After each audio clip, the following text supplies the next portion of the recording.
นั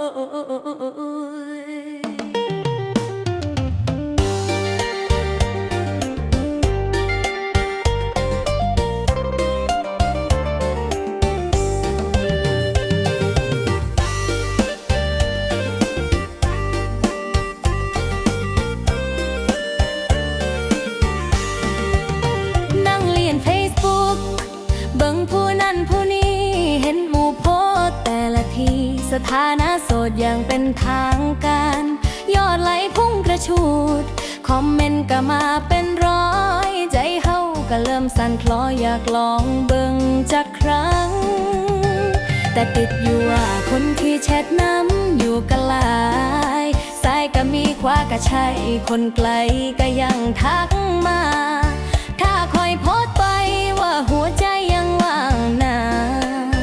บ่ฮู้ว่าสิเกิดยังขึ้นมาโอ้ถ้าคอยโพสต์ว่าโสดแฟนทั้งเบิดสิให้บ่นอ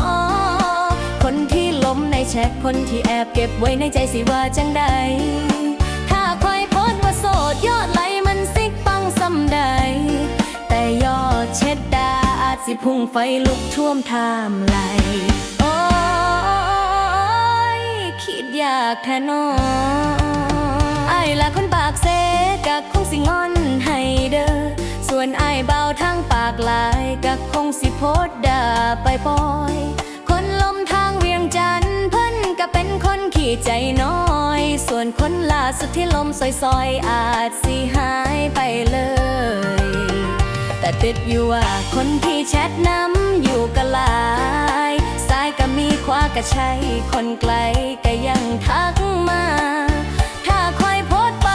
ว่าหัวใจยังว่างนาบ่ฮู้ว่าสิเกิดยังขึ้นมาโอ้โอ้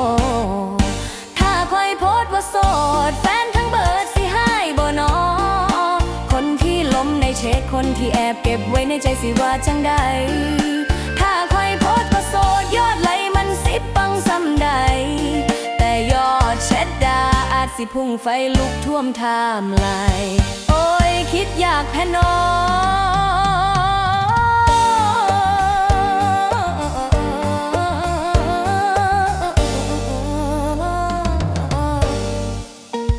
ก็บ่ได้เจ้าชู้เพียงอยากหยอกซื้อดอกนา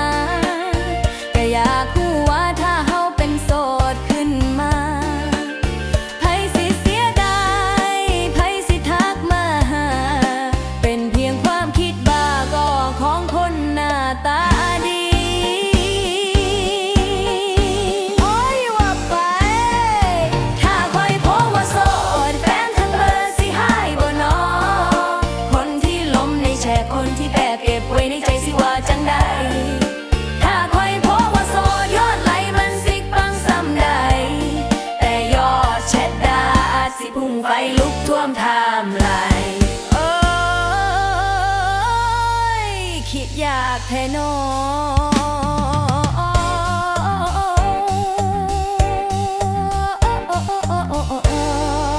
ดิโหจังใดดิโพสต์เลยดีบ่แค่ฉันว่าโสดนะคู่บ่